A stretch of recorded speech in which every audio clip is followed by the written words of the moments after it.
My millionaire husband abandoned me during my fight against cancer. You're a leech and a burden to me. I want a divorce, he shouted drunkenly when I caught him on a video call with his lover. But 7 months later, he turned pale when he found out I was the new owner of his. The words hit her like a bullet, silent but devastating. You're a burden. A good-for-nothing. For 36-year-old Elena Marquez, those 8 words were enough to understand that the man she'd shared her life with for over a decade was no longer the same. Maybe he never had been. Sometimes, love is so blind it doesn't even see when it's being pushed over the edge.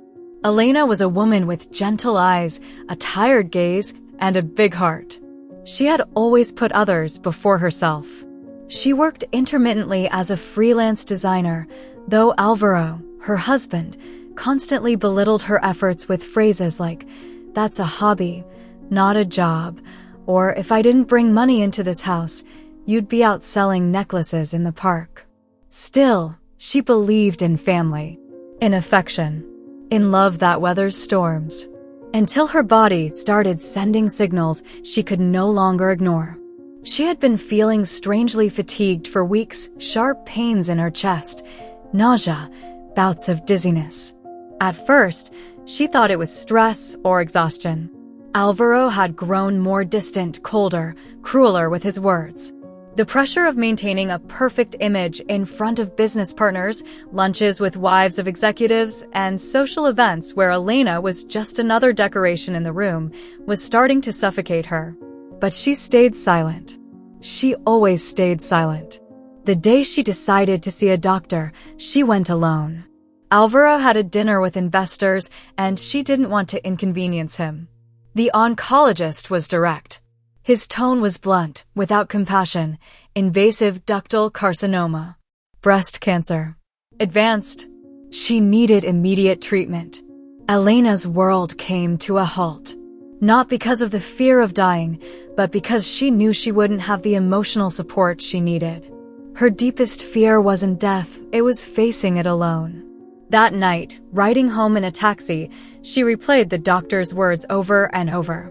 She felt a weight on her chest, not physical, but existential. When she walked into the house, it was silent, dimly lit by the living room lights. She climbed the stairs slowly. Then she heard laughter, whispers. Alvaro's voice. She opened his office door without thinking. What she saw was brutal. Alvaro, shirt half unbuttoned, whiskey in hand, on a video call. On the screen, a young woman, half naked, was touching herself shamelessly. Rebecca, an influencer she had long suspected. Elena froze. "What are you doing?" she asked, voice trembling. Alvaro turned around, not even trying to hide it. "What am I doing?" "What you don't do. Haven't you noticed you're not even good enough to satisfy me?" "I'm sick," she whispered. He laughed.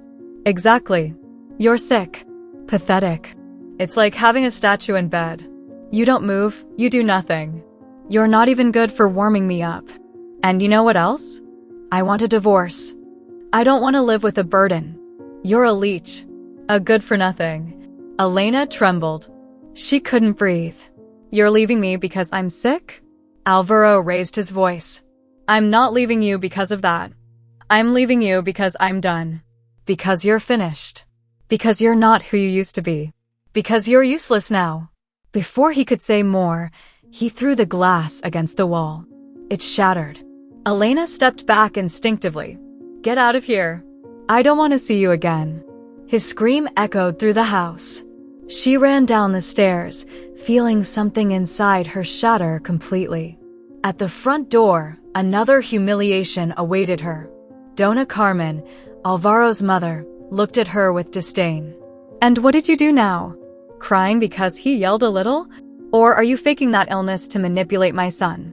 "I'm not faking it. I have cancer," she said with what little voice she had left. "Oh, sure. The perfect drama. What's next? A wheelchair so Alvaro will pity you? What a calculating woman. No wonder my son wants to get rid of you." Elena didn't reply. She didn't even cry. She walked to the door, as if crushed by an invisible weight. It was raining outside. She didn't even take an umbrella. She had no purse. She had nothing. Nothing but the name of a disease. And the absolute silence of someone who has lost everything. That night, she walked for hours with no destination. She was cold, but not physically. It was another kind of cold. The kind that starts from within and spreads to the soul. She ended up sitting on a bench in a plaza, alone, soaked, hair plastered to her face, hands resting on her knees. She thought of her parents, gone for years. Of how alone she truly was in the world. And for the first time, she wished to disappear. She spent the night at a bus station. No one asked her anything.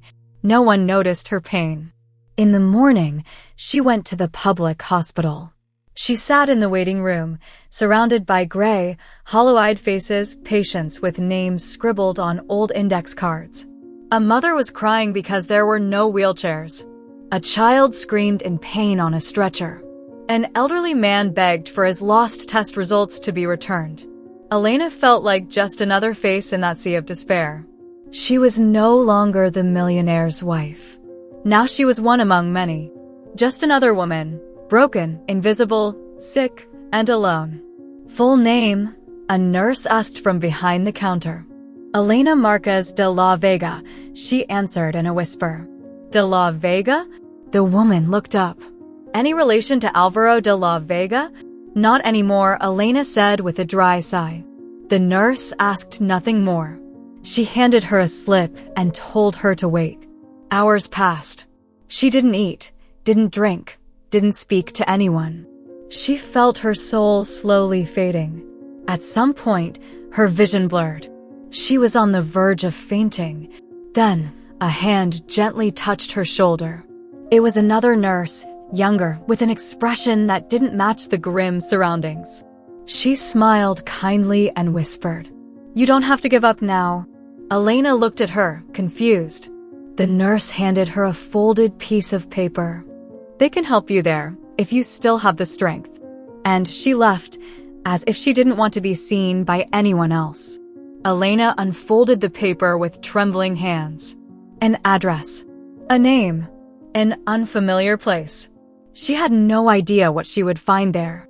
All she knew was that she had nothing left. No husband. No home. No money. Only her name, her illness, and one last chance. The camera lingers on her face. Rain on the window. The distant sound of ambulances. And her gaze, lost somewhere between pain and the faintest hope. Everything had changed in less than 24 hours. And she hadn't even begun to fight. Elena held the paper between her fingers like a lifeline thrown at the last second. The address, written in shaky handwriting, felt like a secret code, a whisper daring to tell her that her story wasn't over yet. She walked aimlessly through downtown streets, her shoes soaked from the rain, her hands frozen, her head clouded by hunger and fever. The taxi dropped her off near the edge of the neighborhood where she had grown up, though she barely recognized it. The years had aged it. Crumbling facades, hanging wires, barefoot children crossing the corners with broken innocence. It was like returning to the womb, but one full of scars. Her legs gave out as she crossed the street in front of a closed bakery. Everything went white.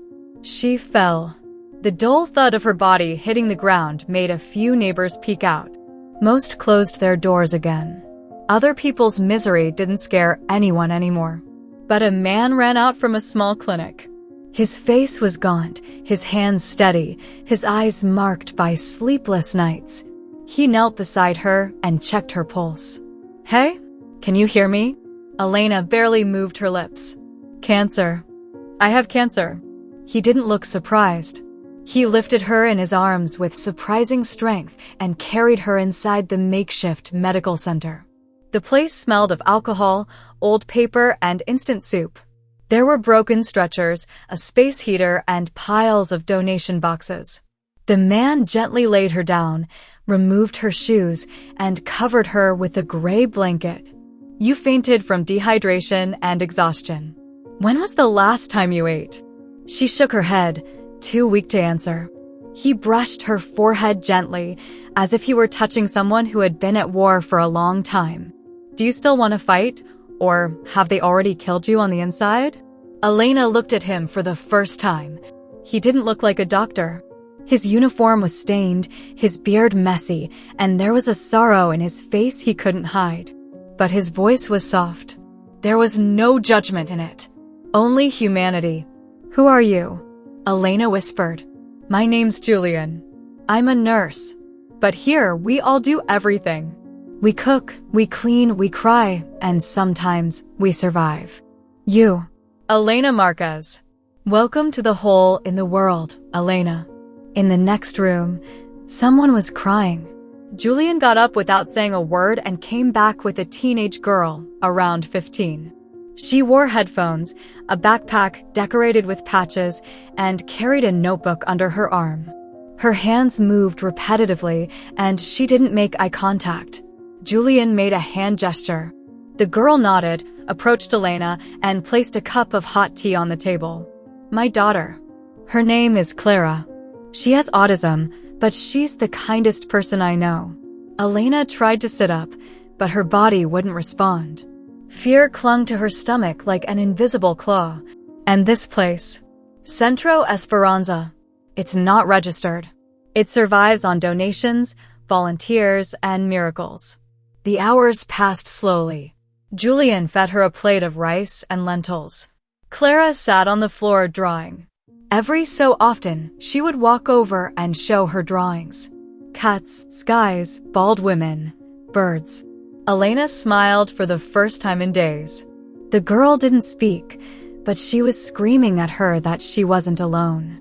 The next day, Elena stood up with difficulty. Her body ached, but something inside her was starting to awaken. She walked through the center's hallways and saw things that marked her skin. A woman was crying inconsolably because her 3-year-old son couldn't get leukemia treatment. The doctor had told her to take him home. There was nothing else to do. Another woman argued with a nurse, offering to cut her hair and sell it to buy a dose of insulin for her husband. In the common room, an elderly woman had been waiting for 5 hours for someone to treat a bleeding ulcer. With each step, Elena felt her heart breaking. She had thought she knew sadness. She hadn't. What she'd known was personal pain. What she saw here was collective suffering. It wasn't just poverty. It was abandonment. It was injustice. She sat on a metal chair, and for the first time, she didn't cry for herself. She cried for those who had no voice, for those who fought and went unseen. Do you want to leave? Julian asked her that night as he served soup to everyone. No, I want to stay. I want to help. Do you know how to cook? A little. Treat wounds? No. Listen? A lot. Then you're already part of the team. Days went by. Elena settled into a small room at the back of the center. She slept on a mattress on the floor, shared a bathroom with 3 other women, and each morning helped sort donated clothes. One afternoon, she was visited by Sister Teresa, a woman with a stern face, hard eyes, and strong hands. She wore a habit, but had none of the expected sweetness. She looked more like a prison warden than a nun. Are you Elena? Yes. They say you have cancer. I don't say it. I have it. Perfect. Then you know what it's like to hit rock bottom. Maybe you can do something useful. Sister Teresa took her to a small room where expired medicines, spoiled food, and crumpled papers were stored. They spent hours relabeling, separating what could still be used from what couldn't. Elena heard stories that left her speechless. Sister Teresa had been a director at a major pharmaceutical company. She lost her son due to medical negligence. The company had distributed a batch of contaminated vaccines. She reported it and was fired. Since then, she gave up everything and decided to help in silence those who had no other options. They think nuns are here to pray. No, we're here to burn alongside those no one sees. That night, Elena couldn't sleep. She sat on the floor with Clara and they began to paint. They didn't speak. They just shared colors and gestures. In the background, The groans of an elderly man in pain could be heard. Silence was never total. The day she met Sophia was different. She came to the center as a volunteer to give a talk about female self-esteem. Her head was shaved, she had a tattoo on her neck, and wore colorful clothes. She was deaf, but spoke through sign language and used a tablet to translate her words. "I'm Sophia, influencer." Yeah, one of those who post pictures on Instagram. But I'm also a survivor of an infection that almost killed me because I didn't get treatment in time. I lost my hearing, but not my courage. Elena watched her, fascinated. Sophia didn't just talk. She lit people up. She stirred something deep. When she finished, she walked over to Elena. "They've told me about you. They say you were a designer." "Yes, I was. Now, I'm just someone else here." "Well, you should be that person again. What you do can change more lives than 100 of my posts." That phrase stuck with her. Elena went back to her room and pulled out an old box Julian had brought her that morning, rescued from the back of the center's closet. The notebook. Her old design notebook, stained, wrinkled, but intact. "I found it among your things." It was almost tossed out. "But something told me it wasn't ready to die just yet," Julian said. Elena held it in her hands. She opened it carefully. There were her first sketches, the clumsy strokes of her youth, her unfinished ideas. Every page told a story. Every dress a sigh. "This could still save you, or save others," Julian said. And that night, among whispered conversations from patients, cries from the newly arrived, and Clara's shy laughter, Elena began drawing again. Not for fashion. Not for money. For survival. Because something inside her had been reborn. And it wasn't the cancer. It was the need to leave a mark. To shout with every line that there is beauty even in what's broken. That there is dignity in poverty. That there are women still standing, even when the world tries to knock them down. Her strokes were slow, as if each line that came out of the pencil pulled up a buried emotion. Elena held the notebook in her hands, while the faint hallway light of the community center barely lit the page. She drew in silence, without a clear direction, until suddenly a dress appeared, like a whisper rising from the depths of her memory, a strong silhouette, off the shoulder, with visible seams that seemed to embrace the torso. She named it Scar. That night, she didn't sleep. She felt possessed by an ancient energy, an urgent need to turn her pain into something visible, tangible, transformative. She wasn't designing to sell. She designed because it was the only thing that reminded her she was still herself, even when her body felt like it had been invaded by something that never asked for permission. The next day, she approached Sophia with a folder in her hands. "Do you think this could be of any use?" Sophia, who was organizing an activity with other women in the neighborhood, stopped when she saw the sketches. Her usually unreadable face changed completely. "This isn't useful. This screams." Sophia took photos of some of the designs and uploaded them to her personal account, accompanied by a caption that read, "She doesn't sell fashion. She turns pain into art. Her name is Elena, and she deserves to be seen." The post quickly gathered thousands of reactions. Women from across the country shared the image of the scar design.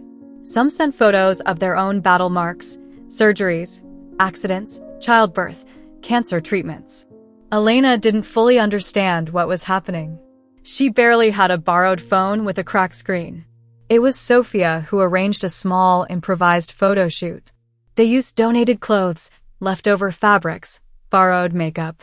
The models were women from the center, a mother of 3, a young trans woman kicked out of her home, an older woman whose face had been disfigured by burns. The series was called Broken WOMEN, with the last letter crossed out, a reminder that wounds don't define anyone. In less than a week, it went viral. Elena began receiving messages from journalists, bloggers, independent media. Everyone wanted to interview her, to know her story. She turned them down. She wasn't looking for fame, not even validation. She just wanted to stop feeling invisible. One morning, Clara brought her a cardboard box that had been tucked away in a corner of the center. Inside were fabric scraps, scissors, buttons, and an old sewing machine that still worked. Julian appeared right behind her. "Sophia got us a small sponsorship. A foundation sent us some materials. They want to see if you can put together a full collection to showcase at a charity event." Elena felt dizzy. This wasn't a game. She was sick, exhausted, dealing with frequent relapses. Her hair was starting to fall out from the treatments. But when she looked in the mirror, eyes ringed with dark circles, she didn't see defeat. She saw life. For weeks, she shut herself into work. The other women helped however they could. Some sewed by hand. Others cleaned the room she worked in. Clara sat silently beside her, painting. Julian brought her coffee with milk every night, and Sister Teresa kept watch from a distance, pretending to be stern, but always leaving cookies on the table when no one was looking. Every design had a name: resilience, loss, emptiness, rage, rebirth. Clothes made for real bodies with imperfections, curves, scars, mastectomies. There were no beauty molds, only truth. The charity event took place in an abandoned warehouse, refurbished by the community itself. It filled with humble people, alternative journalists, independent photographers. The runway wasn't luxurious. It was raw, real. Elena didn't go on stage. She watched from the back, hands sweaty, heart pounding in her chest. Sophia came over and whispered, "They're looking for you. They want to know who you are." Elena shook her head. "I'm nobody." Sophia smiled. "That's exactly why you matter." The next morning, an international ethical fashion chain published an article titled "The Woman Who Wasn't Supposed to Return." The piece described her as a survivor who had transformed suffering into a silent revolution. The article was shared by Hector Del Real, a controversial businessman, hated by some, feared by others. A direct rival of Alvaro de la Vega. Hector was known for his talent for finding gold in the trash, as his critics like to say. He had built an empire from the remains of bankrupt companies. When he saw Elena's designs, he didn't think of charity. He saw a brand with a soul. And that couldn't be bought. It had to be found. He ordered his team to contact the creator of the collection. Sophia, more skilled than anyone in digital management, arranged a video call with Hector's representatives without Elena fully realizing it. At first, she refused. She didn't want to be swallowed again by the very world that had spat her out. "I won't let myself become someone's decoration again," she said firmly. "Then do it your way," Sophia replied. "This time, you get to decide." Elena agreed to talk. Hector's team offered her the chance to create her own line under an independent brand. No aggressive commercial commitments, no exploitation. The idea was to launch it as a symbol of inclusion and resilience. She had 3 conditions: that the clothes be made in women's cooperatives from underprivileged neighborhoods, that a percentage of profits go to cancer treatment for women without resources, and that no model be digitally retouched. When the team agreed to everything without hesitation, Elena knew something was about to change. What she didn't know was who was on the other side of the contract. The brand would be launched under a newly created subsidiary company, Aries Textile. What Elena didn't know was that the company had recently been acquired by the Del Real Holding Group after absorbing the leftover assets of a bankrupt firm, De La Vega Corp. Back in the offices of his former life, Alvaro drank whiskey from dirty glasses while Rebecca rolled suitcases out the door. The influencer had emptied the secondary accounts and vanished. She left behind a short note. "What's useless gets in the way." Just like you said about her. Alvaro smashed the bathroom mirror with his fist. The news was already beginning to spread. Several media outlets were pointing fingers at him for alleged irregularities in the distribution of medicine to hospitals. Expired lots, fake invoices, phantom contracts. The scandal was growing. His name was plummeting, dragging everything down with it. Only then did he remember Elena. Not as a wife, but as a potential threat. Still, he dismissed her with contempt. She had no power, no influence, no strength. She was a ruined, sick woman. Meanwhile, in the neighborhood, Elena was called to an in-person meeting with the majority shareholders of Aries Textile. They told her it was important to meet her, to introduce her, to celebrate the launch. Julian accompanied her to the building where the meeting would take place. A place Elena didn't recognize, yet found eerily familiar. She felt a knot in her stomach, a kind of shadow she couldn't trace. "Are you okay?" Julian asked in the elevator. "Yes, it's just a feeling." They entered the boardroom. A long table, projector, folders, assistants. At the far end, a large screen connected via video call. A voice broke the silence. "Are we all here?" "Perfect. Let's begin." The image on the screen came into focus. Elena looked up, and there he was, Alvaro, with a pale face, sunken eyes, soul in pieces. He saw her too, and for a moment, no one breathed. Not in the room, not on the call. The past and the present collided in a single second. Alvaro didn't speak, but his face said it all. He recognized that dress. He recognized that style. That woman. That gaze.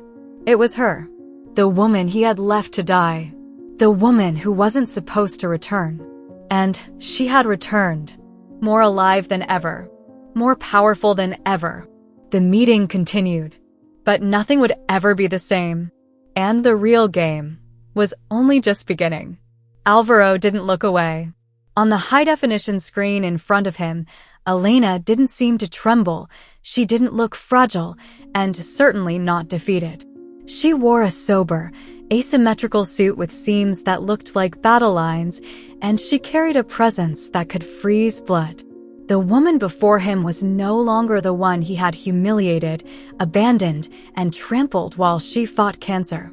That Elena no longer existed.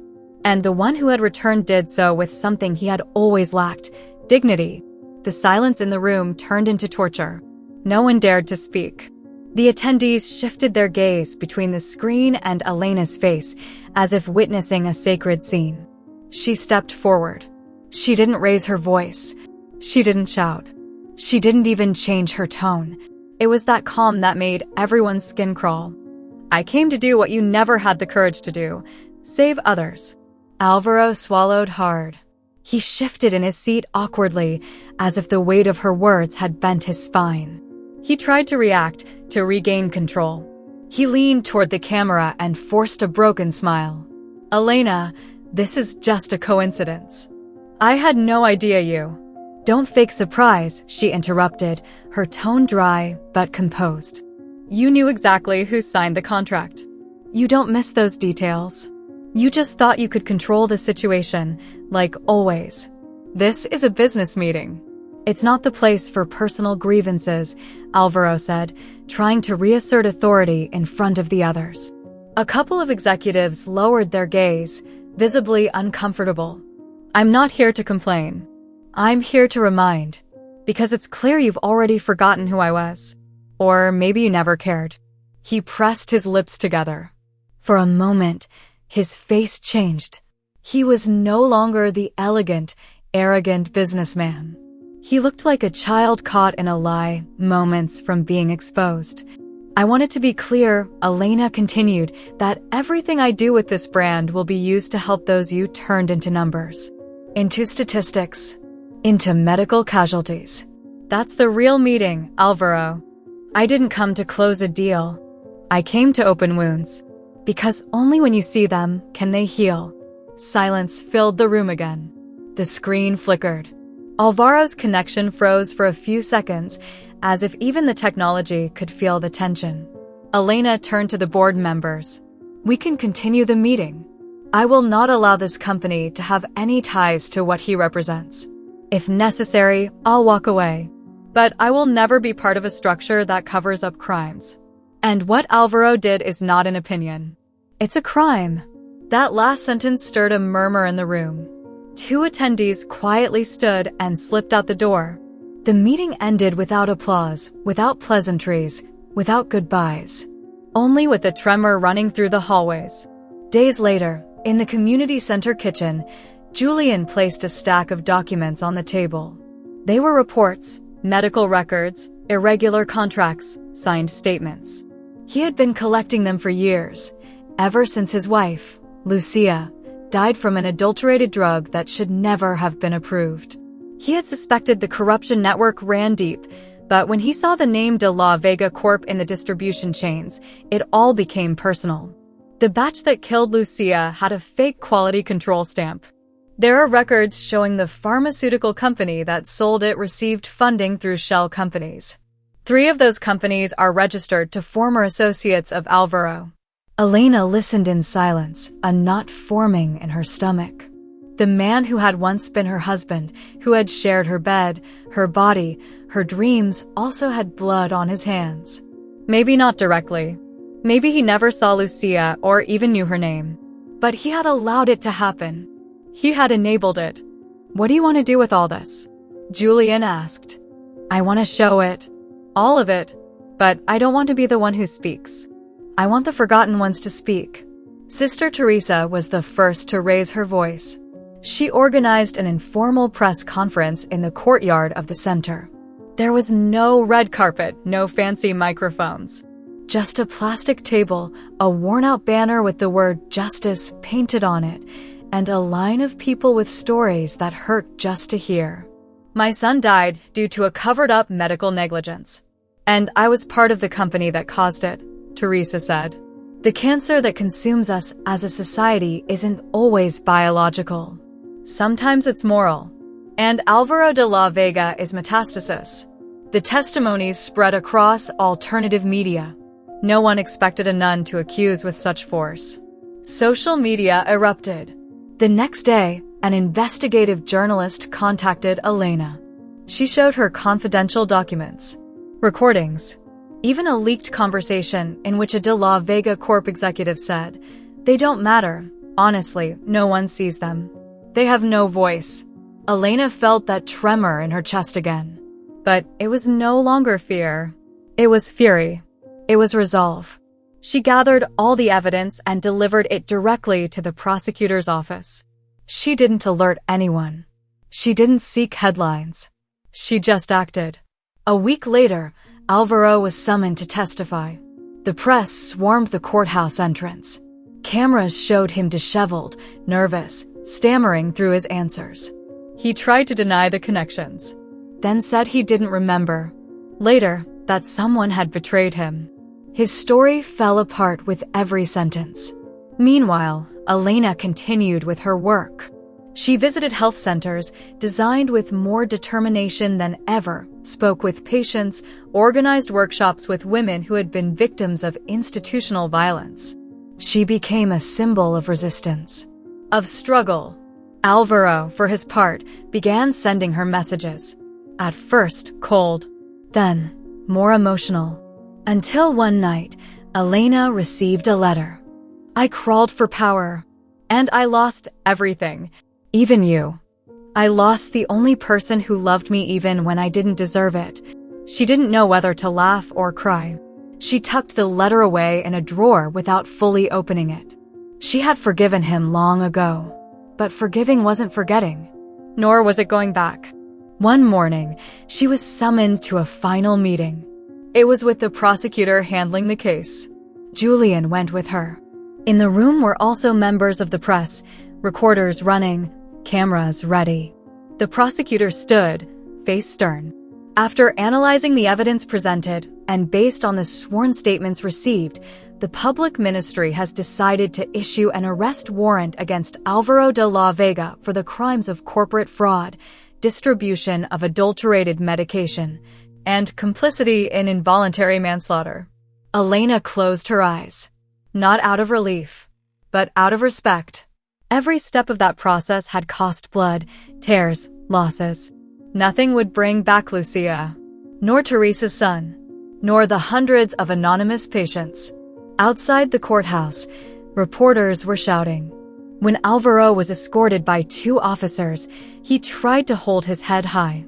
but his face betrayed him. There was nothing left of the elegant man, only a trace of the monster who thought he was untouchable. A reporter yelled, "Do you have anything to say to Elena Marquez?"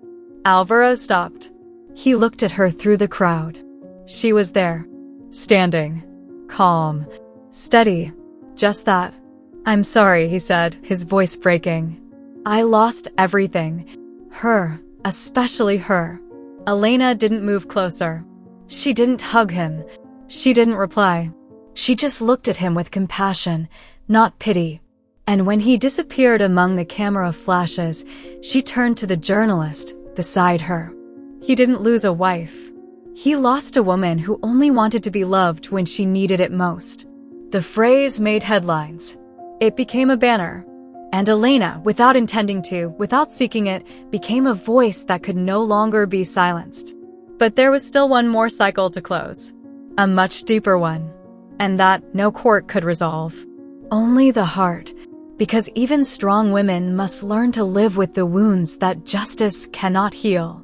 And for Elena, that moment was about to arrive. Prison walls weren't thick enough to contain guilt. Alvaro de la Vega, who for years had walked on imported marble, now listened each night to the metallic echoes of doors closing with no promise of release. He was no longer the businessman who dazzled at luxury cocktail parties, nor the man who believed he was immune to consequences. He was just another number, one who woke to the smell of disinfectant, ate stale bread, and signed papers that no longer meant power. His fall was as public as his arrogance had been scandalous. And every day, in his cell, he repeated Elena's name like a prayer.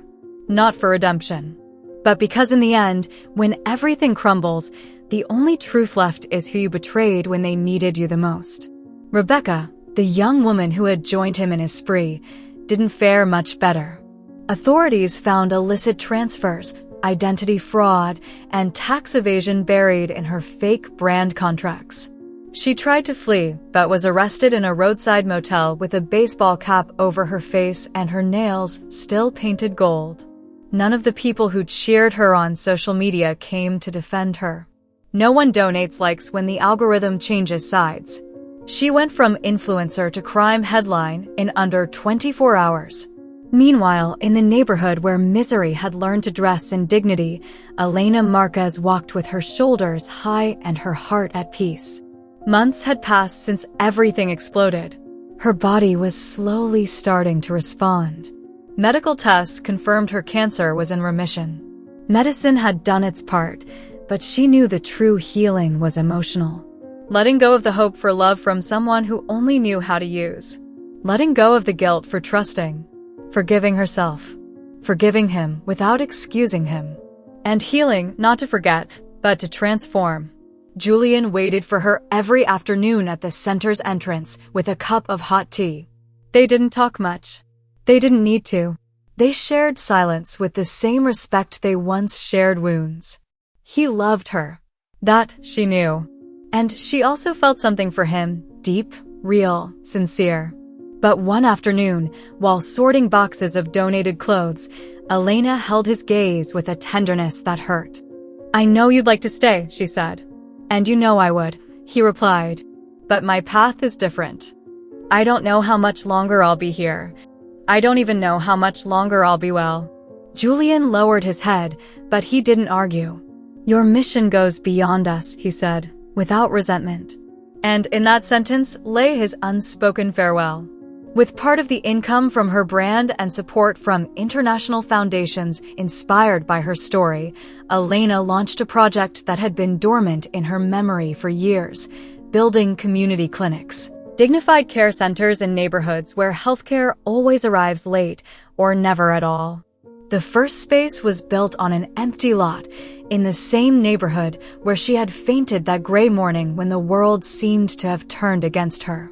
She called it Casa de Lucha, Dona Rosa, in honor of her mother. There was no grand opening with politicians or red ribbons.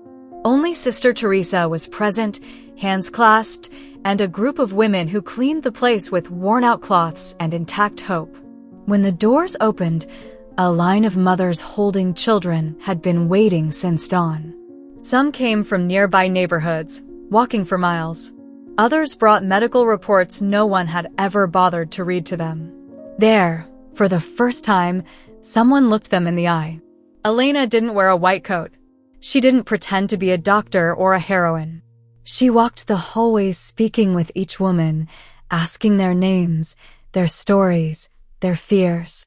She had created rooms specially adapted for women with limited mobility, spaces with children's books, and quiet corners for those who needed to cry without being judged.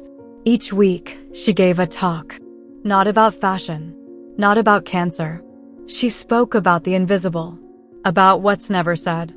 One afternoon, during one of those sessions, a young woman stood up, voice trembling.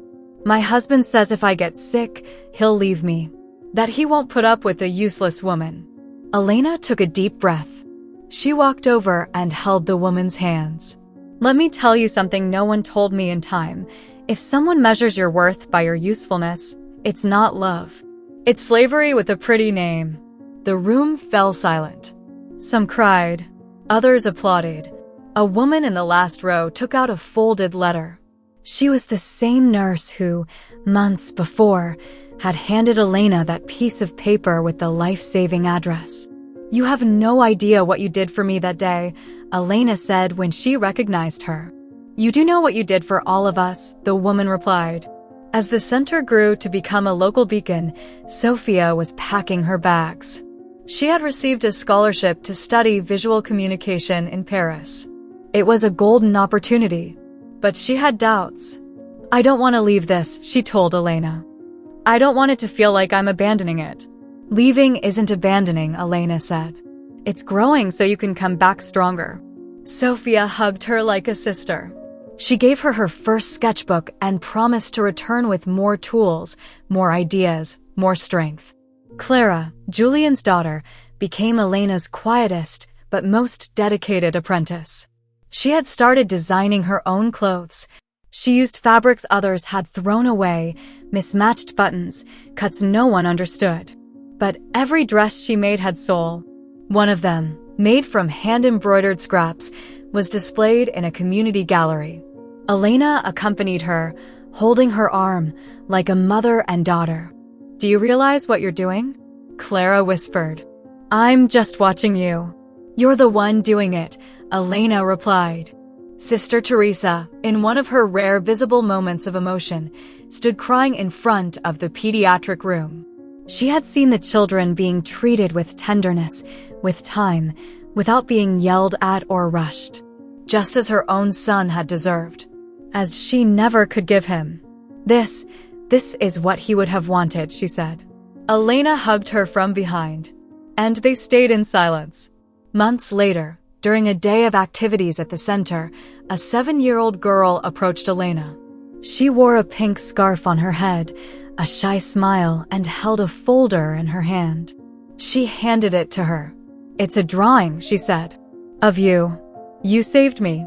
Elena opened it. It was a simple, childlike figure of a woman with no hair, wearing a cape like the heroines in storybooks. At the bottom, in large, crooked letters, it read, "I want to be like you." Elena felt her chest tighten. She knelt down and hugged her gently, with the tenderness only survivors know. "You're already stronger than I was at your age." The girl hugged her tighter. Those nearby looked down. Some cried. Others didn't move. It was a suspended moment, a symbol of everything that had been born out of pain. That night, Elena returned to her room and wrote in her journal a sentence that had echoed in her head for months, but she hadn't had the courage to put on paper until then. "Sometimes life breaks you, just to show you what you're made of. And when you manage to heal, you no longer fight for yourself. You fight for all those who still can't." The story didn't end in revenge or with spectacular justice. It ended where it needed to, in the possibility that pain doesn't turn you into an executioner, but into a bridge. In the promise that even if they leave you alone, even if they call you a burden, even if they say you're worthless, you can rise again. Not for them, but for you. And for all of us. Because sometimes what is born from pain becomes the hope of those who haven't yet learned how to heal. If this story moved you, I'd love to hear what you felt while listening to it. If you've gone through a similar betrayal, I'd be honored if you shared your experience in the comments. Don't forget to tell me what city you're watching from. I'd be so grateful if you left a like, shared this video with a friend or family member, and subscribed to the channel. Don't miss the next powerful story coming up on your screen now. We've got entertainment made just for you. See you in the next video.